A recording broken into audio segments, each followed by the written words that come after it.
want to play competitively, of course. But the thing is, I don't have the time.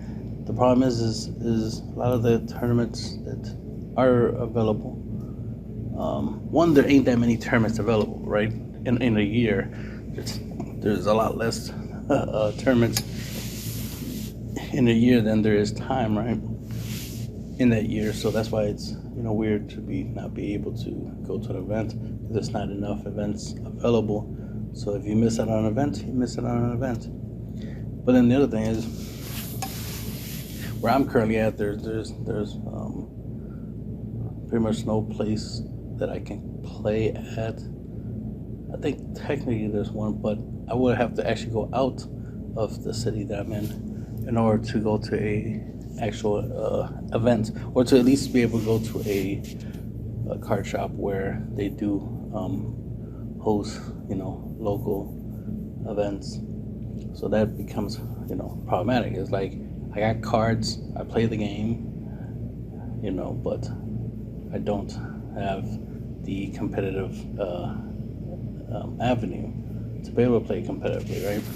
And it would be fun to do it, to play competitively, but I don't have access to that at the moment. Part of it is because of my job, because the thing is, I have money, obviously, I have cards, but I don't have the time. I work at night, so I sleep during the day, and tournaments are usually during the daytime, so that doesn't help me. And it's not like there's a split where they do day events and night events. If that was the case, then I would be able to compete at night events, right?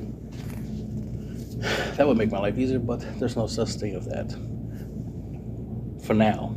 In the near future, when the tournament center concept is realized, we will be making sure that there are day events and night events to be able to accommodate for people who can't make it during the daytime to compete. They can make it at nighttime to compete.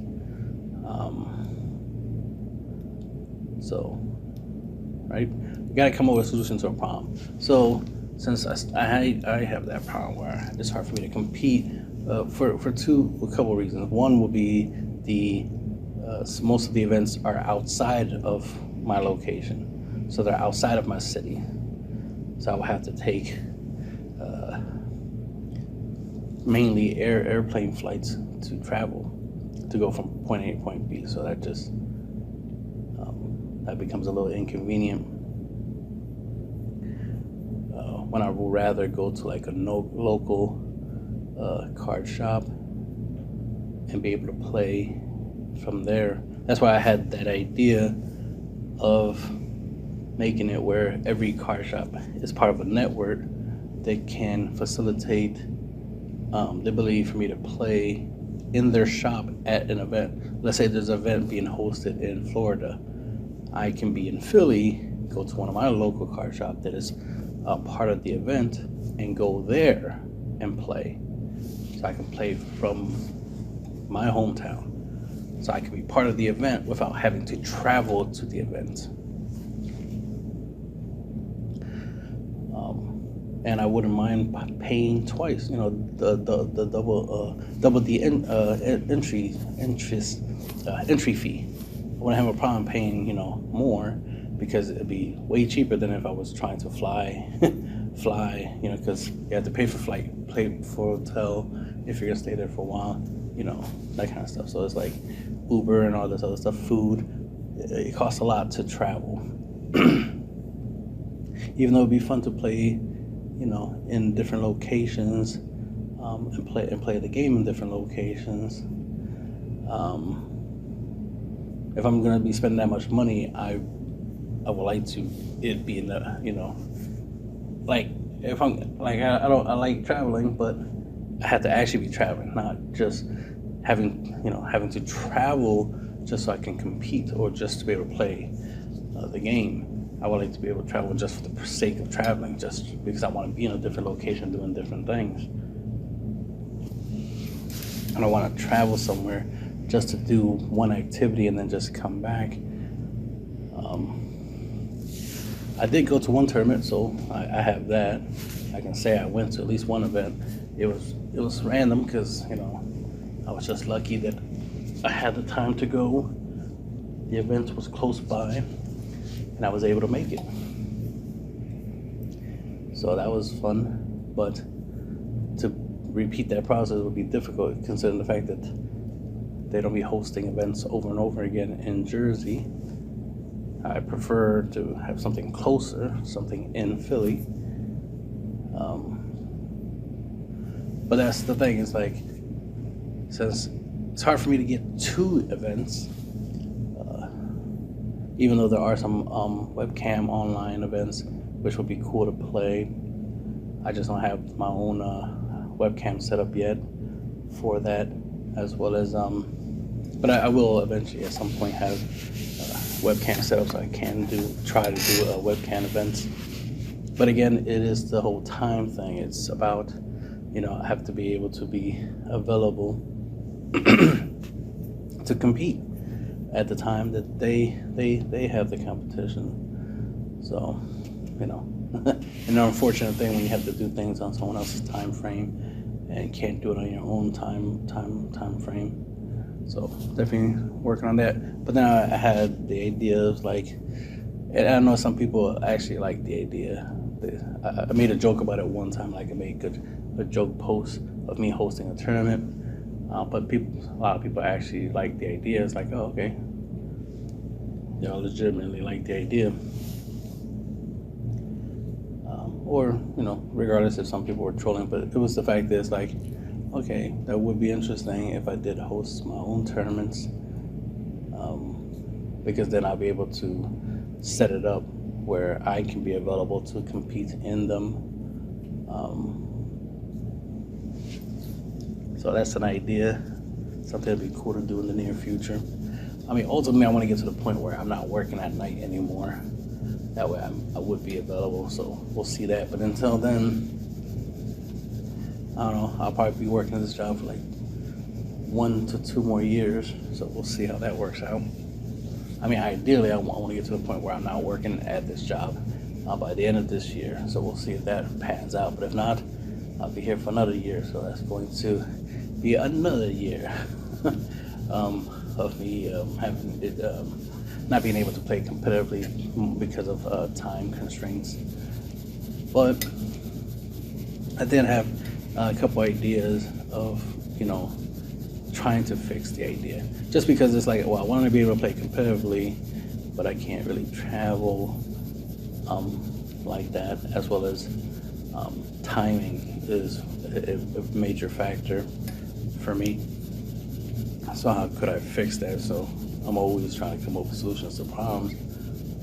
So now I thought, it's like, okay, back to the idea of hosting my own events.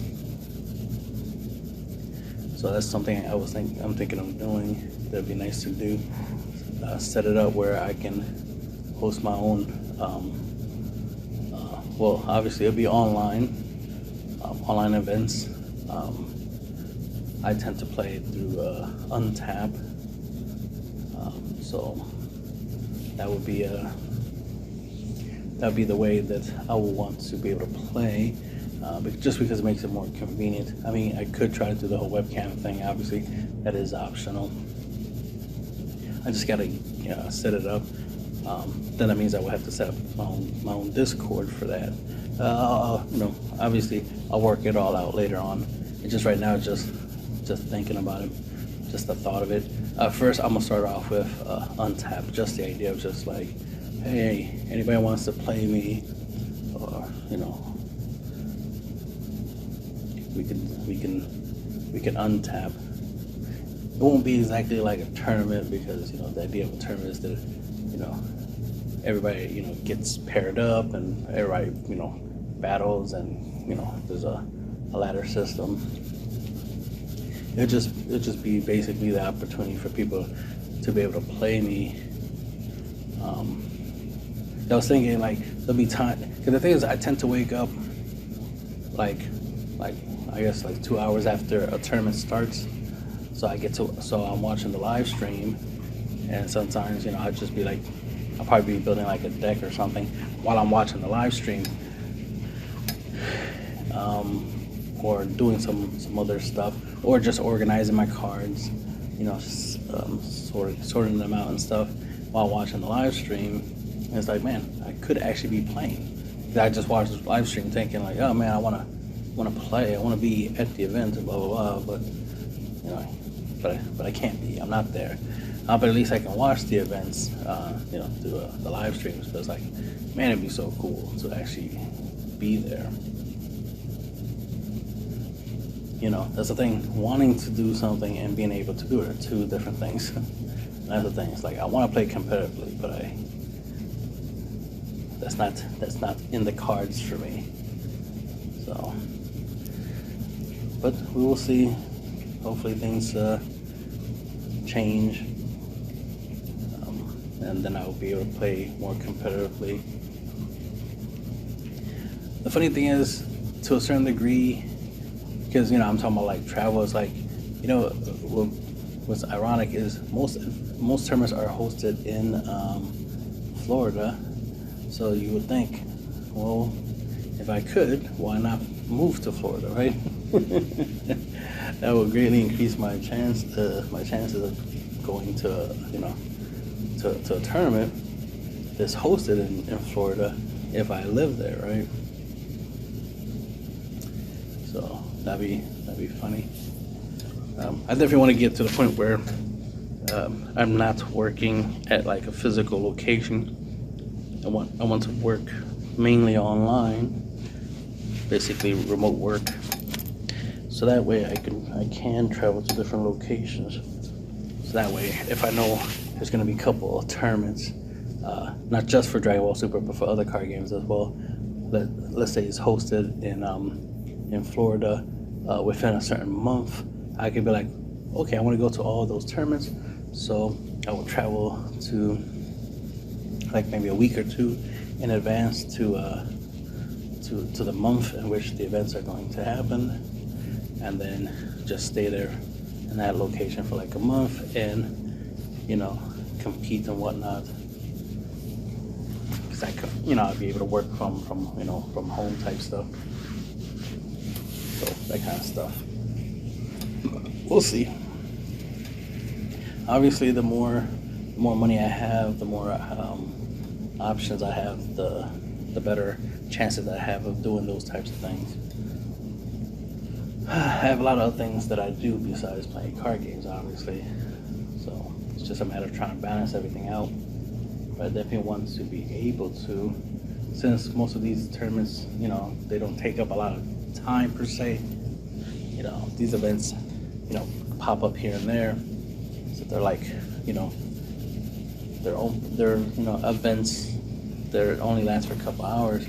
So being able to spare a couple hours to compete, you know, is something to do. But definitely, I've been a big fan of the idea of webcam duelings for years, since I'm the one who originally came up with the idea of doing that in the first place. For Yu-Gi-Oh! What year was it? 2005, 2006, something like that. Somewhere around that time. Probably sooner than that, but definitely around 2005. Because I was starting. It's when MySpace was a thing, and I was trying to do some Skype type stuff where you can use Skype in order to talk to your opponent, and you can play essentially through your computer or phone.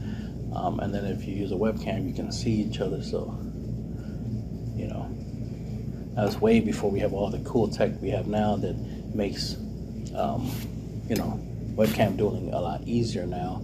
So that's why I'm so surprised that card game companies, especially Magic, for example, haven't been trying to incorporate webcam dueling for years. Like, you know, it's like it took the pandemic for people to be like, you know what, let's use webcams to interact with one another. It's like y'all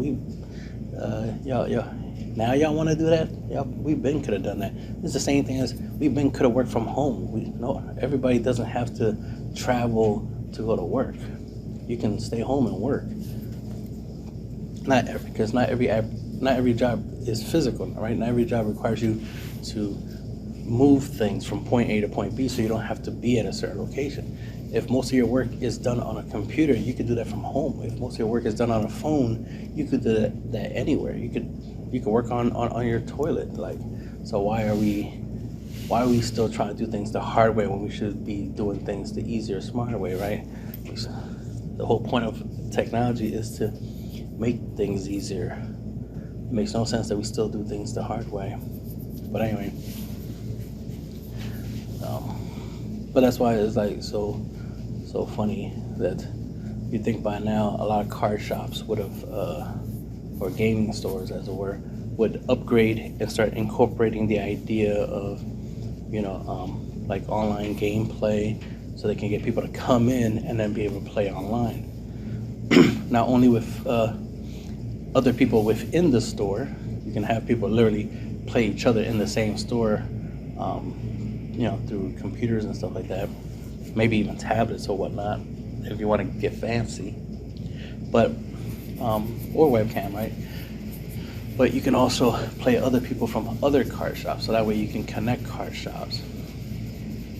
That way you can have resources and stuff like that. That's the kind of stuff I expect to see the card shops evolving. How they get people to come in and do stuff. Because it's like, what's always been ironic is a lot of the card shops, they're just basically just four walls, a whole bunch of products placed on a whole bunch of shelves, and they're just waiting for somebody to come in to buy product, and that's it. It's like, yeah, this is the game, and it's like we need the ability to play the game, and we need people to play the game, because it's not a single player game, and it's not solitaire. We need opponents, we need other people. We need specific equipment, right? Chair, table, food, right? We gotta eat. So many things that makes light, right? If we want to record, we need recording capabilities. The chairs gotta be comfortable, obviously.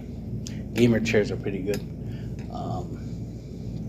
So air conditioning, we don't, when it's hot, heating when it's cold. Like, we want to be comfortable, so we need a really good environment for being able to play and be able to, enjoy the game. So it's not enough to just buy the cards. We also need the ability to play the cards. That's why we need accessories like mats and sleeves and deck boxes and backpacks and all that kind of stuff, so we can, be able to fully immerse ourselves in the games. So definitely something I expect from card shops to happen. And it's like, I know it's a lot of card shops. Most card shops don't even have tables and chairs for people to play, and it's like, that's unfortunate. And it's like, y'all will make more money if y'all had people actually stay there. And by having people there, more likely they will buy more stuff if they're there the whole time. They're there for hours. The other thing is, when other people come in and sees them, then they'll try to stay in longer. They'll be like, oh, what's going on over here? And that's customer retention by default, just by having chairs and tables where people can sit down and play, and even open up the products. Like, oh, let me get a booster box. Let me open up the booster box here. Instead of taking it home and open it, I can open it here. And it makes it more fun and epic, and you never know, they might want to buy one more box afterwards. Like, oh my God, this box was so awesome. You know what? I want to buy one more. Yes, and you're already here to do so. Great, you just sold 2 boxes to one person, when otherwise you would have sold just one if there was no table, if there was no way they can stay there and open the box, right? So that's why it's important to try to facilitate stuff for the player base. So that's one of the many things that I see wrong. That's the thing. It's like, that's why I love it when somebody who plays card games actually owns a card shop, because they do consider that stuff. They take that into consideration, and they're like, yeah, let me cater to the players. Let me make sure that they have tables, that they have drinks, like energy drinks, for example, so that way they have the energy to play, so that way they don't, get tired and leave. You want them to stay there and play and hopefully purchase more stuff, right? It's good business. not only is it good business, right? Obviously, it's, you know, it's just good for the community. You know what I mean? Like, they want to play the game, help them play the game, make it easier, not harder to play the game. So that's why it's weird that the, you know, companies that create the card games don't make it easier for people to play. And I'm not going to try to get into the whole like reprints and making it easier to get certain cards and stuff like that. That's obviously for a different conversation. But I'm talking about like just in general for card shops. Their main goal is to obviously make money from the products. They need to promote the products. They need, when people come in, you know, they're greeted with stuff that encourages them to purchase.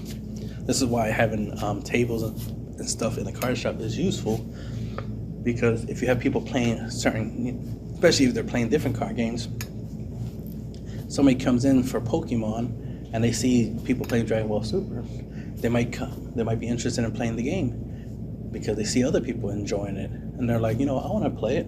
So then they go buy Dragon Ball Super products. Now you got a customer that buys 2 separate products.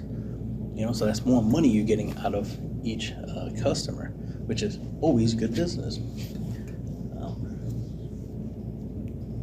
Of course, you want people to be safe. You want people to be happy.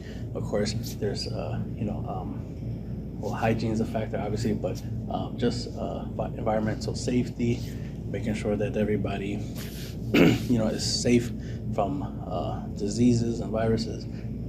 You know, so those are factors that need to be taken into account. So to a certain degree, I can understand some card shops not wanting people to stay for too long because, you know, health reasons, among other things. You rather they just come in, give you money, and go back out. I get it. Business is business. It's nothing personal per se. But, you know, I just don't see it as proper business to sell a product that people can't enjoy, or it's hard for them to enjoy because they don't have a place, an avenue where they can enjoy the product, because the product is meant to be used, you know, on tabletops typically, and you need as many players, you know, as possible, because it's not a one-player game. So it's not a one-player product. So, you know, so it's a community-based product. You need more people to play the game for the game to actually matter. So that's why it's important to have these card shops cater to the communities and build communities, build teams and support teams and a lot of other stuff. You know, stuff like sponsorships, and the list goes on, you know. So things like that is what I'm always, you know, thinking about. It's like, damn, you know, somebody pointed out the fact that I'm not part of a major team. It's like, oh, okay. Technically, I'm an honorary member of some of the major teams, but I'm part of my own team. You know, CardGamesTV1. That is a team. It consists of 2 members, even though most of y'all only know 1 member, and that's me. But it does currently consist of 2 members. It would have had more members, but the other people that would have been part of the team, well, they went their way and went on with their lives to do other things. To each their own. So of course I am interested in trying to get more team members, but that's going to take a long while to happen, to find like-minded people. Ironically, I have one person in mind that I would want in the team, just because he's really good and he does play the game. So there is one person that I'm eyeing to join the team. So then there would be 3 members. But I haven't talked to that person in a long while. I mean, I see them from time to time, and we interact on Facebook, but yeah, I haven't, hanged out in person in a long time. So I'll definitely try to make that happen. Since now we can travel more, and the mask thing has been lifted and all that stuff. I still wear my mask, but still, this, and I'm vaccinated and all that good stuff. So obviously it's like, yeah, I'll try to,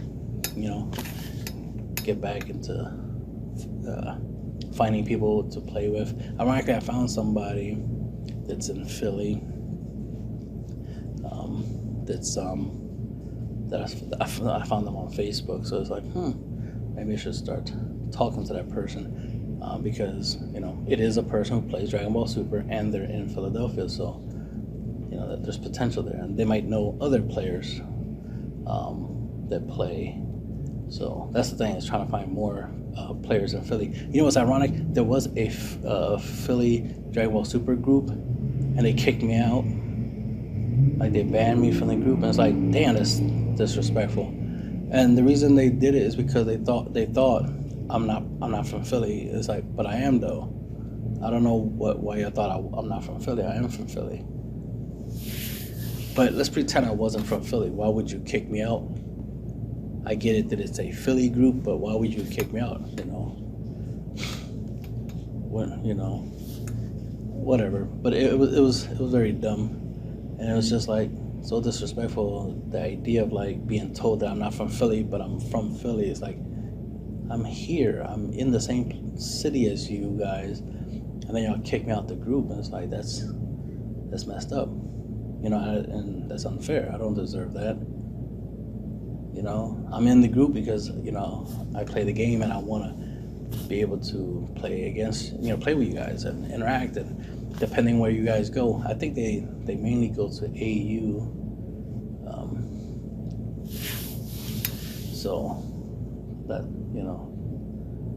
that sucks. So I had the potential of finding other people to play the game with, but then I got kicked out of the group, in which that lets me do that, and it's just so disrespectful, because it's like, again, why did I get kicked out? Like, there was no need to kick me out. So this gives me this idea of like, let's say I'm bad at the game. Okay, so ironically, tons of other people are bad at the game. I'll say 40% of the player base is bad, like bad, not my version of bad, but actual bad, like they're really, really bad at the game, but they're okay with it. They just play the game for fun anyway, so it's not that big of a deal. But there's a lot of bad players that play the game. Ironically, a lot of those bad players are the ones that be talking trash about other people in these Facebook groups and stuff. But it's just the irony of that. If I am a bad player, then it would be definitely wrong, right? Absolutely wrong to bully me, right? I'll use that term. I don't consider it bullying, but let's just say bully. To bully me, right? Wouldn't that be wrong, right? To keep saying I'm a bad player and keep complaining that I'm a bad player. Wouldn't that be wrong? Wouldn't that be the opposite of what's supposed to be happening in the community? Ain't y'all supposed to be encouraging me to get better, showing me how to get better, like that kind of stuff, sharing knowledge and experience with me so I can improve, play tests with me so I can improve. That would be the logical thing to do if you truly believe that I'm bad at the game and you want me to be good, therefore you put in the effort. It's more like people just like the idea of saying I'm bad at the game, not that they actually believe it, unless they do.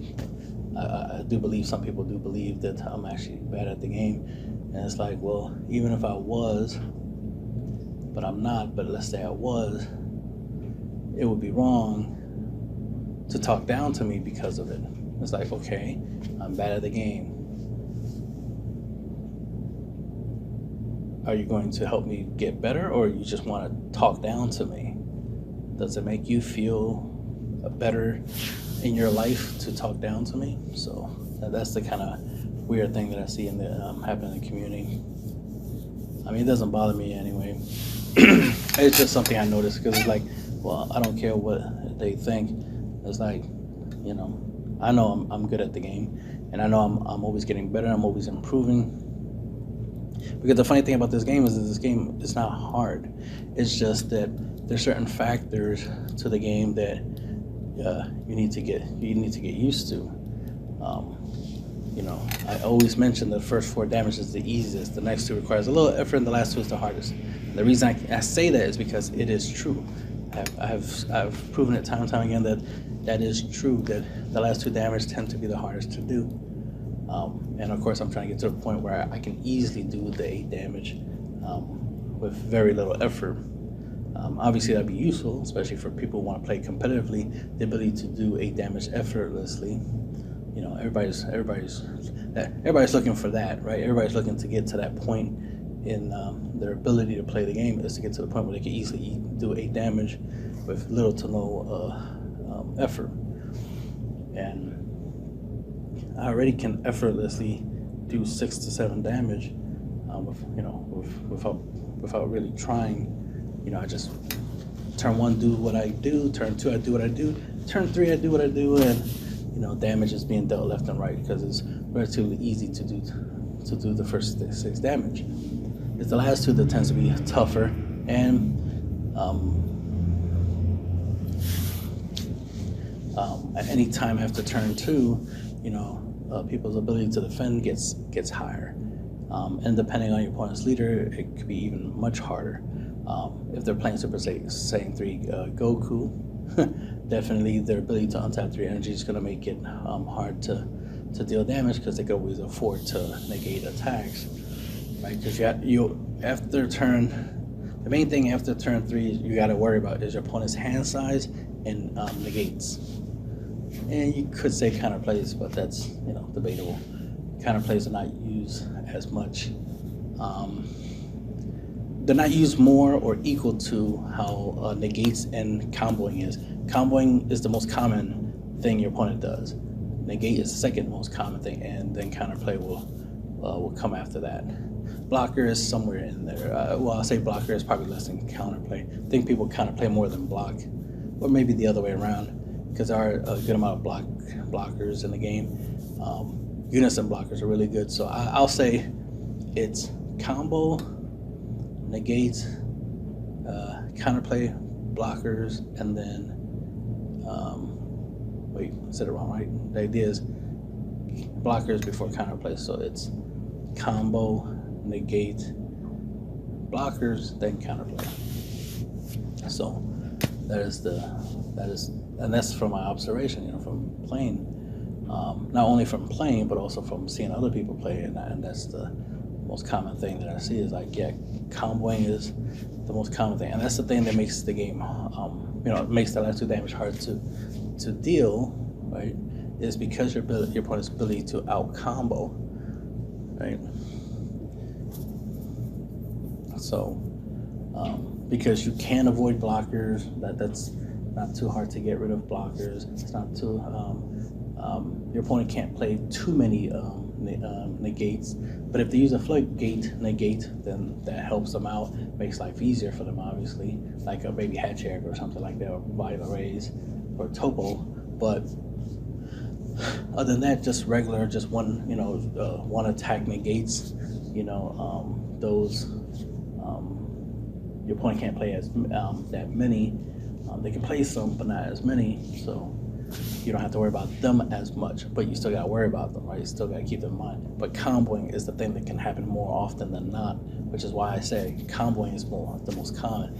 And because comboing is a factor in the game, that does make it harder to beat your opponent, because typically you want to wait until your opponent has no blockers, they're tapped out, and they're at, obviously 2 or less life, and then you're trying to go for game. But if your opponent can out combo all your attacks, well, that's essentially like negating all your attacks, right? So if you have all these attacks, yet none of them was able to get through just because your opponent can combo, which is why you want to be able to bypass, right? You want to be able to play cards that can prevent your opponent from comboing, or have attacks that are so high your opponent can't out combo them, like 30k plus attackers, right? Like Dark Broly deck or something. And then of course, just ripping your opponent's hand. So that's the thing I'm trying to do more now, is I'm trying to incorporate into all the colors more hand control. And green is obviously the best color for hand control. So being able to splash some green cards into your decks for now, until we start getting more effects, that are not in green that can do hand control. But typically green is the hand control color, so splashing green into decks will greatly increase your ability to reduce your opponent's hand size. So that way increases your ability to finish out the game. Some people tend to do the whole idea of maximizing their hand size.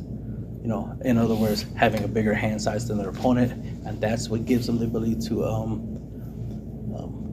deal the last 2 damage. And it's like, well, it is an idea, right? It is a method you can use, but is it the most ideal method, right? Is it the most reliable method? Because let's say your opponent uses hand destruction against you, so it's going to be hard to get a big hand size. So the possibility of your hand being small in that situation is higher than if your opponent wasn't playing hand control. So in that scenario, it'd be hard for you to out hand size your opponent in order to go for game. So then you need to find a different way to finish out the game that bypasses that. Being able to finish the game. That's why Mirror Create Absorb is awesome, because you play it and it gets really strong for all the cards in your warp. 5k for every card in your warp. So so you don't need a hand size for that. That will already get strong. So that will already be a strong battle card you can swing with. It's just a matter of, using it for game. So that's why I've been trying to incorporate them into my decks, splash them in there, because as long as I get my opponent at the point where they can't negate or block my attack, and the best they can do is try to out combo, but I make sure that they can't out combo, then I can just easily go for the last 2 damage with a Mirror Champas combo. That's not a new strategy, of course, but it is a strategy that I'm definitely trying to use more often than not. Android 17 turn ties obviously is always a good strategy in win con for dealing the last 2 damage. You just gotta make sure your opponent doesn't have any blockers or anything they could try to combo, any battle cards to try to combo with on their field. So that's why clearing your opponent's board before you go for game, is something you want to do. Which is why I use what's his name, the Super Saiyan 4 Goku Unison. I use that to clear my opponent's board, and then the next turn drop the Android 17 turn ties. If they establish a board after I do the Unison's effect, since I could use the Unison's effect again the following turn, then on the following turn play my 7th energy, do the -2, bounce my opponent's battle cards if they're blockers or just in general, right? Bounce it back to their hand, and then drop 17 turn tide, and their hand will go back in their deck. Your hand will go back into your deck, and then you can go for game. Because you'll have Android 17, you have the Unison, and you have your leader. So that's 3 attacks right there. So if your opponent has 3 life, you can try to go for game. If they have 2, then that's even easier to go for game right there and then. Let's see. But yeah, I don't want to take too long. This is long enough, and this will be the end of the podcast.